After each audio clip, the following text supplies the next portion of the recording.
तर मित्रांनो, माझा क्रिएटिनचा डब्बा आता हा संपलेला आहे. तुम्ही बघू शकता 83 सर्विंगचा आहे. तर समस्या ही नाही, समस्या काय आहे, आता मी कुठला फ्लेवरचा यूज करू मला ते समजत नाही. 1.5 ते 2 वर्ष अगोदर मी सगळ्यात अगोदर क्रिएटिनचा हा डब्बा हा घेतलेला 33 सर्विंगचा सगळ्यात छोटा डब्बा.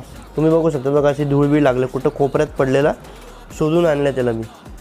तर आता असं आहे की तुम्हाला सांगतो, तेव्हा मी हा छोटा घेतलेला, म्हणजे तेव्हा विचार करत लागत होता की छोटा घेतो तेव्हा चालेल 3 महिना 1 महिना 2 महिना असं याच्यावरती काढलं. पण आता तसं नाही. आता विषय असा आहे की आता कन्फ्युजन होतं की कुठला फ्लेवरचा वापरू. तुम्ही बघू शकतात. तर आता कमेंटमध्ये तुम्ही नक्की सांगा की मी कुठला फ्लेवरचा ओपन करू आणि जिमला जावा, कडक खतरनाक वर्कआउट करा, मजबूत विषय. आणि तुम्ही मला हे करा की मी आता क्रिएटिनचा फ्लेवरमध्ये कन्फ्यूज आहे, तर पुढच्या कधी 1.5 ते 2 वर्षामध्ये मी असाच वे प्रोटीनवरती कन्फ्यूज झालो पाहिजे. जय हिंद.